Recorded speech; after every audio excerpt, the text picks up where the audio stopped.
Já viram aquele ditado? A gente morre, mas não vê tudo. Exatamente isso. É inacreditável. Moraes nega pedido de Felipe Martins para que Carlos e Eduardo Bolsonaro sejam testemunhas em investigação do golpe. Isso mesmo. O juiz negou que um acusado tenha testemunhas. Por quê? Disse o relator. O réu Felipe Martins apresentou sua defesa prévia dia tal, oportunidade na qual rolou 28 testemunhas, dentre as quais o deputado federal licenciado Eduardo Bolsonaro e o vereador Carlos Bolsonaro. Em decisão tal, designei as datas para as oitivas das testemunhas arroladas pelo Ministério Público e pelas defesas. Aí vem. O deputado federal licenciado Eduardo Bolsonaro está sendo investigado nos autos tais por suposta prática dos crimes previstos. Olha só, aqui ele já diz que Eduardo Bolsonaro já está sendo perseguido por crime contra a democracia. Olha só o que eles estão arrumando para Eduardo Bolsonaro. O vereador Carlos Bolsonaro foi indiciado nos autos tais, chamado de ABIN paralela. Investigação conexa a essa ação penal. Todas as investigações são conexas. Ambos também são filhos de um dos investigados em ação penal conexa. Portanto, não podem ser ouvidos como testemunha. Pera lá, olha só que raciocínio maluco. Eles só não poderiam ser testemunhas aqui se eles fossem réus nesse processo. Eles não são réus nesse processo em específico. Um réu, um acusado, não pode ser acusado e testemunha. Agora, se estão sendo investigados em outro processo, se estão sendo acusados em outro processo, isso não cabe ao juiz dizer se podem ou não ser testemunhas. Por quê?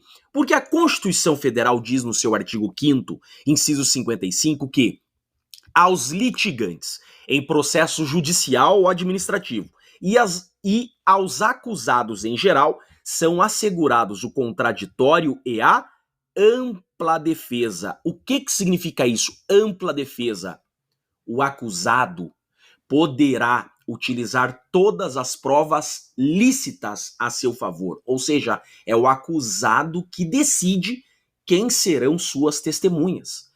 Carlos e Eduardo só não poderiam ser testemunhas se fossem réus nesse processo, juntos com o Felipe Martins. Mas não o são. Se são investigados em outro processo, o juiz não pode impedir, não pode negar que eles sejam testemunhas do Felipe Martins. Agora, eles, Carlos e Eduardo Bolsonaro, quando estiverem sendo ouvidos, eles podem exercer o direito ao silêncio a ponto que não quiserem responder, ou a ponto que diga respeito à investigação que eles estão sendo investigados. Entende? Por exemplo, o Carlos e o Eduardo são testemunhas do Felipe Martins. E o podem. Perfeito.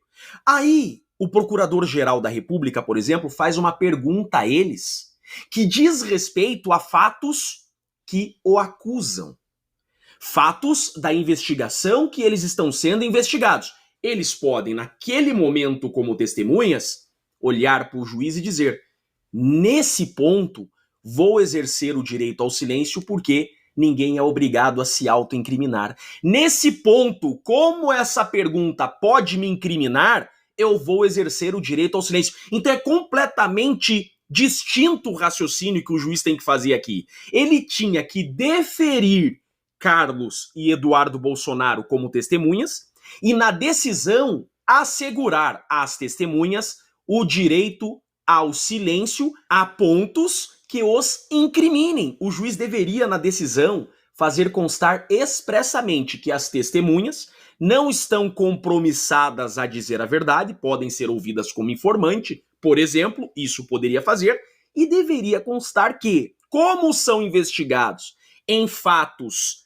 conexos, poderão exercer o direito ao silêncio nos pontos que quiserem, nos pontos que não quiserem se autoincriminar, nos pontos que eventuais perguntas sejam incriminatórias, ou seja, perguntas que acusarem essas testemunhas que são investigadas, essas testemunhas poderão exercer o direito ao silêncio. Então, essa decisão ela é aberrante duas vezes. Primeiro, ela cerceia o direito de um acusado, que é o Felipe Martins.